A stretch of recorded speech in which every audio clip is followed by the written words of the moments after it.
दोस्तों ये कहानी है एक ऐसे गांव की जहां के कल्चर और भाषा को सीखने के लिए आपको इस गांव की लड़कियों के साथ सोना पड़ता है। लेकिन क्या होता है जब एक इंग्लिश ऑफिसर इस गांव के कल्चर को सीखने के लिए आता है। तो कहानी की शुरुआत उस समय से होती है जब ब्रिटिश हुकूमत का बहुत से देशों पर कब्जा था। यहाँ पर हम एक शिप को देखते हैं जिसमें से जॉन नाम का एक आदमी नीचे उतरता है। उसे वहाँ पर लेने के लिए साई नाम का एक आदमी आता है और वो उसे अपने कबीले तक ले जाता है जो जंगलों के बीच में बसा हुआ एक छोटा सा गाँव था। जॉन यहाँ पर हेनरी नाम के एक आदमी से मिलता है जो की यहाँ का गवर्नर है। फिर उसे वहाँ से बैलगाड़ी से आगे ले जाया जाता है। अब जॉन एक पढ़ा लिखा एजुकेटेड लड़का था तो हेनरी उससे पूछता है कि तुम यहाँ पर ही क्यों आए जबकि तुम तो कहीं और भी जा सकते थे। जॉन बताता है कि उसके फादर पहले इस गांव के लोगों को पढ़ाया करते थे जिसके बाद उनकी वॉर में मौत हो गई, इसलिए वो यहाँ पर उनका अधूरा सपना पूरा करने आया है। आगे हेनरी उसे उसके रहने की जगह पर ले जाता है। जॉन उससे पूछता है कि मुझे यहाँ पर क्या काम करना होगा, लेकिन हेनरी उसे कुछ बताए बिना ही वहाँ से चला जाता है। इसके बाद वो कबीले के लोगों से मिलता है और उनके कल्चर और भाषा को सीखने की कोशिश करता है। इसी दौरान वहाँ पर एक खूबसूरत आदिवासी लड़की आती है और वो उसे पीने के लिए शराब देती है, लेकिन जॉन कहता है कि वो ड्यूटी के समय शराब नहीं पीता। तभी साई उसे कहता है कि उसका ऐसा मना करना इस कबीले के लोगों के लिए अपमान की बात होगी, इसलिए जॉन वो शराब ले लेता है। जिसके बाद वो कबीले वाले उसे सुबह से शाम तक शराब पिलाते हैं। इसके बाद जॉन पर आदिवासी डांस पेश किया जाता है। अब उसे भी कबीले के लोगों का मन बहलाने के लिए कहा जाता है, पर जॉन उन्हें मना कर देता है। तभी साई उसे कहता है कि तुम गाना गा सकते हो, डांस कर सकते हो या कोई चुटकुला या पोयम सुना सकते हो। लेकिन जॉन को यहाँ पर कुछ समझ नहीं आ रहा था तो वो उन्हें एक बोरिंग सी स्पीच सुनाने लग जाता है। लेकिन यहाँ पर उन आदिवासियों को कुछ भी समझ नहीं आता तो जॉन अपनी बची कुची इज्जत बचाने के लिए साई के साथ डांस करने लग जाता है। फिर अगली सुबह हेनरी उसे गाँव वालों के रहन सहन और रीति रिवाजों के बारे में बताने लगता है। तभी वहाँ पर वही खूबसूरत लड़की आती है जिसका नाम सलीना होता है। अब यहाँ पर जॉन को इन आदिवासियों की एक परंपरा के बारे में पता चलता है कि सलीना उसके साथ उसकी पत्नी बनकर रहेगी। दरअसल ये लड़की इस गांव की एक स्लीपिंग डिक्शनरी है जो कि इसे इस गांव की भाषा और रहन सहन इसके साथ सोकर सिखाएगी। हेनरी उसे बताता है कि सलीना ने तुम्हें खुद चुना है और तुम ब्रिटिश गवर्नमेंट के कॉन्ट्रैक्ट के हिसाब से अगले 3 सालों तक शादी नहीं कर सकते, इसलिए तुम इतने सालों में यहाँ पर अकेले पड़ जाओगे। अब बेहतर तो यही रहेगा कि तुम्हें ये ऑफर मान लेना चाहिए। लेकिन जॉन उन्हें मना कर देता है और कहता है कि सलीना उसके साथ सोए बिना भी उसको भाषा और कल्चर सिखा सकती है।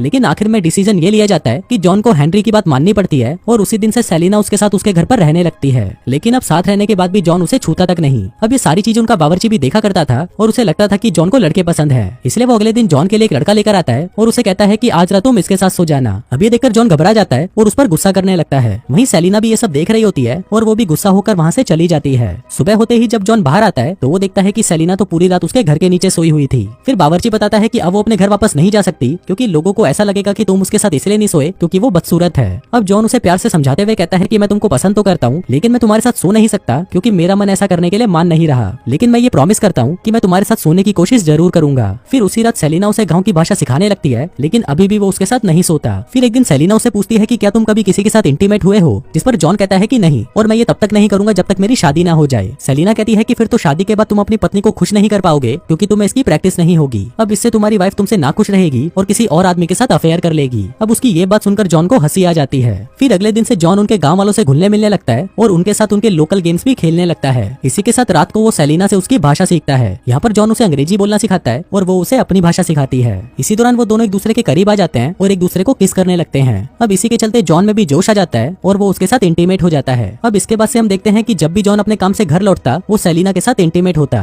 फिर काम खत्म होने के बाद वो उसे अपने साथ सोने के लिए कहता है, लेकिन इस पर सेलिना उसे कहती है कि हमारी गाँव की परंपरा के अनुसार अगर कोई भी लड़की किसी लड़के के साथ 5 रातों से ज्यादा सो लेती है तो उसे उसके साथ एंगेज माना जाता है और मुझे पूरा भरोसा है कि तुम मेरे साथ एंगेजमेंट तो कभी नहीं करोगे। फिर उसी रात गाँव में सरकार के कुछ लोग आते हैं और उनमें से एक डैनियल होता है जिसे कबीले के लोग कुछ खास ज्यादा पसंद नहीं थे और उनमें से एक होती है गवर्नर की बेटी जेसिका। वहीं हेनरी जॉन से कहता है कि तुम्हें सिर्फ ब्रिटिश हुकूमत के लिए ही काम करना होगा और कबीले के लोगों को तुम सिर्फ काम के नजरिए से देखोगे। फिर अगले दिन जेसिका जॉन के साथ गाँव जाती है जहाँ पर वो देखती है कि जॉन कबीले के लोगों से काफी घुल मिल गया है और उनसे उन्हीं की भाषा में बात कर रहा है। अब जेसिका पूरा टाइम जॉन के साथ ही रहती है जिस वजह से सेलिना को जेसिका बिल्कुल भी पसंद नहीं आती। फिर एक दिन उनके गाँव में कुछ बीमार लोग आते हैं और उनके वहाँ पर पहुँचते ही उनकी मौत हो जाती है। फिर इन लोगों के शरीर की जाँच करने पर उनको पता चलता है कि दूसरे कबीले में महामारी फैलने से इनकी मौत हो गई है। फिर रात को जॉन सेलिना से अपने बिहेवियर के लिए माफी मांगता है। वो कहता है कि हम दोनों के बीच में कुछ तो स्पेशल है, जिस पर सेलिना उसे कहती है कि हम सिर्फ इंटीमेट होते हैं और इसके अलावा हमारे बीच में कुछ भी नहीं है। जिसके बाद वो अपनी टांगे खोलकर वहाँ पर बैठ जाती है और उसे कहती है कि तुम्हें जो करना है कर लो क्योंकि तुम इसके अलावा और कुछ कर भी नहीं सकते। अभी सुनकर जॉन को गुस्सा आ जाता है और वो वहाँ से चला जाता है। फिर अगले दिन कुछ लोग दूसरे गाँव की तरफ निकल जाते हैं जहाँ पहुंचकर वो देखते हैं कि चारों तरफ लाशें बिखरी हुई हैं। अब जॉन ये सब कुछ देखकर समझ जाता है कि ये कोई महामारी नहीं है, पर तभी उन पर कोई गोली से फायर करता है। अब साई और जॉन उसका पीछा करते हुए एक जगह पर पहुंचते हैं जहाँ पर वो देखते हैं कि कुछ व्हाइट लोग यहाँ पर चांदी की माइनिंग कर रहे थे। इसके साथ ही इन्हें ये भी पता चलता है कि इस गांव के लोग चावल की खेती नहीं करते थे और वो चावल इन गोरे लोगों से लेते थे,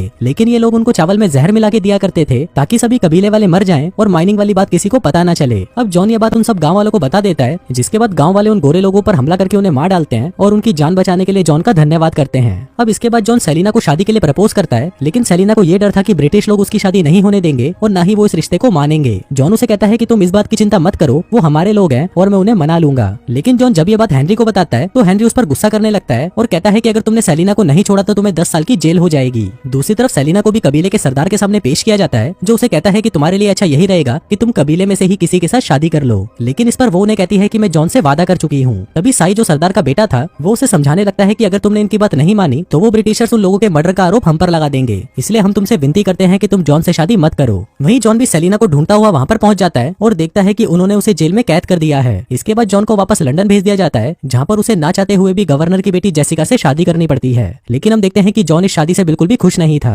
अब ऐसे ही कुछ साल बीत जाते हैं और जॉन जेसिका को लेकर अपना अधूरा काम पूरा करने के लिए एक बार फिर से उस गाँव में पहुंच जाता है। फिर रात को जब वो सभी मूवी देख रहे थे तभी जेसिका ये नोटिस करती है कि जॉन का ध्यान मूवी पर ना होकर सेलिना को वहाँ पर ढूंढने में लगा है। फिर रात को जेसिका जॉन से सेलिना के बारे में बात करती है, जिस पर वो उसे बताता है कि सेलिना मेरा पहला प्यार है और मैं उसे इतनी आसानी से भूल नहीं सकता। फिर अगले दिन जब जॉन डैनियल के घर पर जाता है तो वहाँ पर उसे पता चलता है कि डैनियल अपनी स्लीपिंग डिक्शनरी को मारता पीटता है। अब ये देखकर जॉन उसे झगड़ने लगता है और उस लड़की से कहता है कि अगर ये तुम्हें फिर से हाथ लगाए तो तुम इसकी शिकायत गवर्नर से कर देना। फिर एक दिन नदी के किनारे उसे सेलिना दिखती है, जिसके हाथ में एक गोरा बच्चा था। अब ये देखकर जॉन समझ जाता है कि ये बच्चा उसी का है। फिर रात को वो सेलिना से मिलता है, जहाँ पर वो उसे बताती है कि इस बच्चे का बाप अब साई है, क्योंकि उसने इस सब के बाद भी उसे अपनाया है और आज के बाद अब वो जॉन से कभी नहीं मिलेगी। लेकिन जॉन इतनी पाबंदियों के बाद भी सेलिना से मिलने जाता है। अब इस सब के बारे में डैनियल को पता चल जाता है और वो ये बात जाकर साई को बता देता है, क्योंकि उसे जॉन बिल्कुल भी पसंद नहीं था। फिर उसी रात साई जॉन पर हमला कर देता है, लेकिन तभी सेलिना उसे बचा लेती है। फिर अगले दिन साई को भी कैदी बना लिया जाता है, जहाँ पर हेनरी उसे बताता है कि सेलिना की माँ भी एक स्लीपिंग डिक्शनरी थी और वो मेरी ही बेटी है, लेकिन वो इस बारे में कुछ नहीं जानती।